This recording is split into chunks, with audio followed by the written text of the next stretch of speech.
My name is Tracy Eicher. I am going to spend the next 20 or 30 minutes discussing multiple sclerosis and some of the concepts that we use to take care of multiple sclerosis patients in the year 2017. We'll go over the basics of MS, including how the immune system affects the brain and spinal cord. We'll discuss demyelination, but beyond this, what multiple sclerosis does to the gray matter of the brain. We'll discuss models of disease and the different perspectives that have changed over the years in how we view multiple sclerosis. We're going to review advances in disease modification and the therapies that have changed over the years, as well as how we use the therapies. We'll discuss vitamin D and its importance in keeping disease under control. We'll also discuss shifts in how we view MS care and how we take care of MS patients today. Multiple sclerosis comes from the immune system. It's not a disease that starts in the brain or spinal cord. The problem is actually in the immune system itself. The immune system is a very complex system made of cells and fluids and other chemicals that helps your body rid itself of things that should not be there. The immune system is made to identify what is foreign and attack it and get rid of it. The immune system needs to be strong and healthy in order for us to combat viruses, bacteria, and other things that should not be in our body. But when the immune system begins to attack the brain or the spinal cord or the optic nerve, it is called multiple sclerosis. In order for the immune system to attack the brain or spinal cord, it has to cross the blood-brain barrier. It's a very complex process, and there's a lot that we still today don't understand, but we have developed a lot more understanding in the last 5 to 10 years than we ever had. As we've developed more understanding of the immune system, our approach to therapies has advanced and expanded. All of our medications to combat multiple sclerosis take different approaches to balancing the immune system. We used to focus on the immune system's attack of white matter. The white matter of the brain and spinal cord is called myelin, and we used to discuss this as a demyelinating disease. But beyond this, it also attacks the nerve body itself, and that's the gray matter. So gray matter has very much become a focus in MS as well. MS symptoms are varied and are different in every patient. This is because the immune system can attack anywhere in the brain or spinal cord, and it can attack the optic nerve. So symptoms could include vision loss out of one eye. It could include dizziness, balance problems, difficulty swallowing, could be cognitive, or it could be motor difficulties or sensory changes. There could be bowel and bladder changes and sexual dysfunction. All of these things are very common in MS patients, but not any one MS patient is going to experience all of these symptoms. And every MS patient will have their own unique set of symptoms and patterns based on where their immune system has attacked.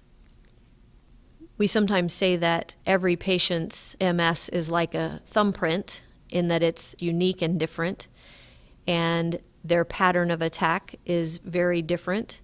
So it's very difficult for us to tell one patient what they will experience over the following 5 years or 10 years. It's very difficult for us to discuss with them what they will experience as a relapse. And sometimes we have to give them general ideas. And very often the patient just has to call if they feel like they may be having an MS relapse and they aren't sure.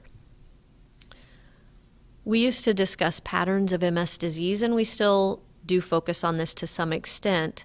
But as we've developed treatments for MS, I think our discussions have shifted away a little bit from just patterns to focusing more on what we can do about MS.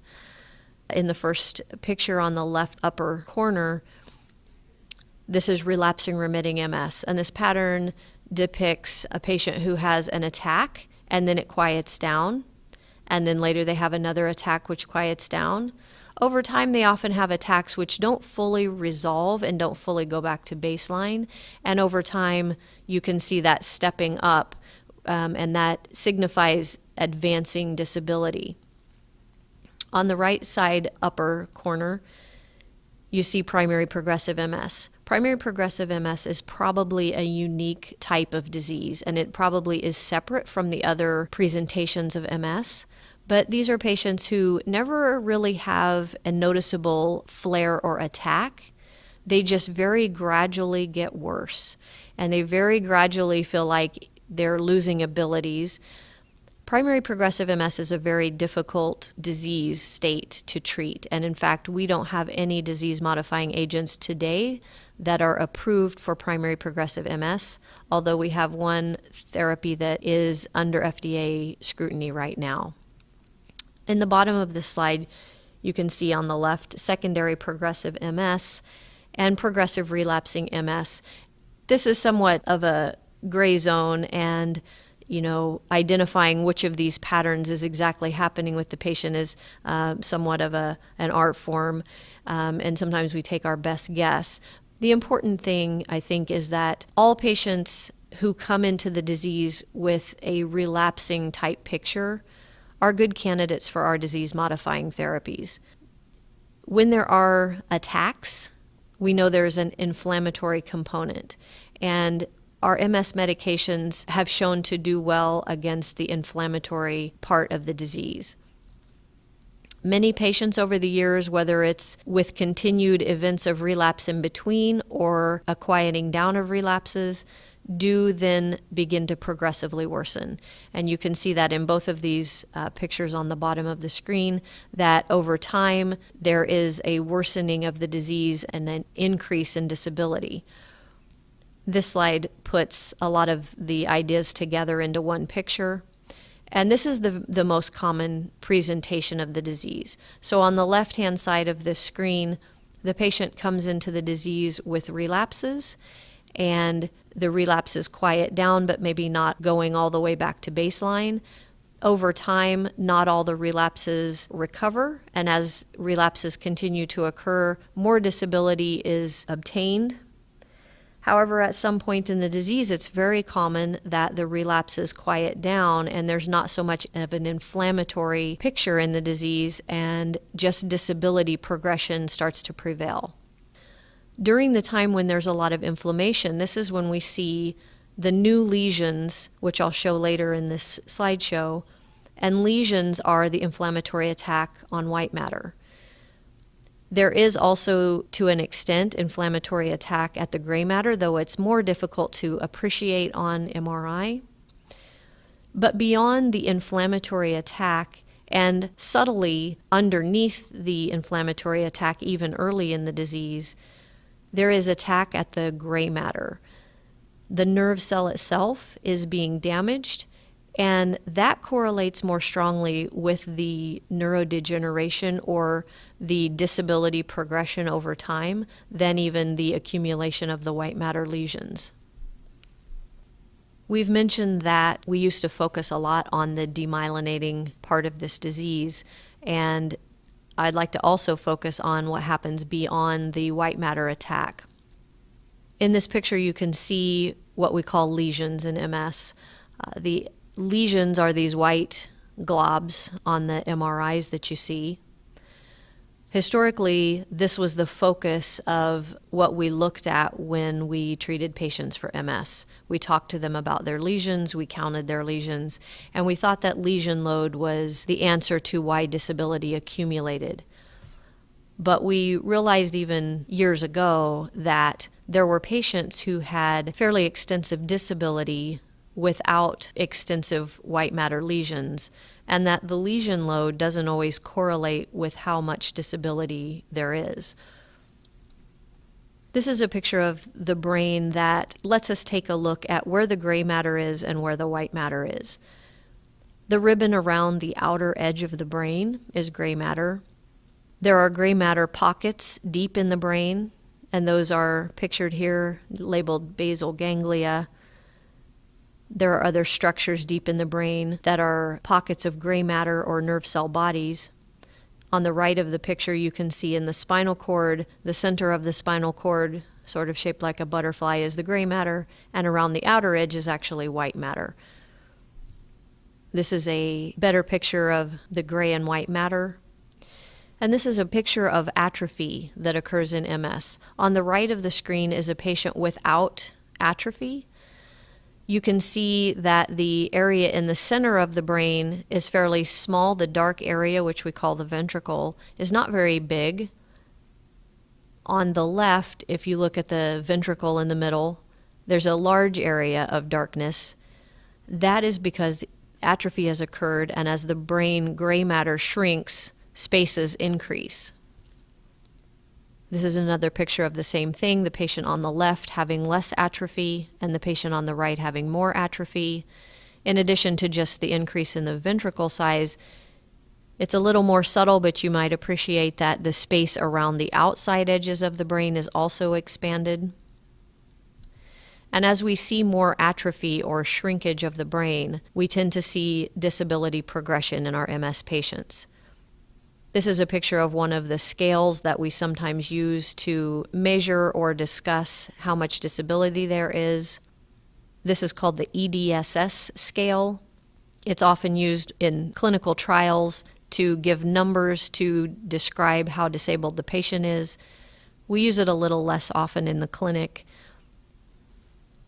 I'm going to shift focus now and discuss advances in disease modification. Our first MS drug came out in 1993, and it was an injection. Over the next several years, we developed other medications that affect the immune system in ways that improved the outcome of multiple sclerosis. But all of our medications in the early days were injections. At this point, we have developed more therapies, and we have IV therapies as well as oral therapies available. We still use the injections, but the pills have become a good tool for treatment. Patients like the ease of taking pills, and our IV therapies have become a very important tool in controlling multiple sclerosis. A lot of our IV therapies are considered to be stronger. Often with strength also comes some increased risk. And so when we choose a disease-modifying therapy for a patient, we have to take many factors into account, including risks, tolerability, and how advanced their disease is or how aggressive their disease seems to be.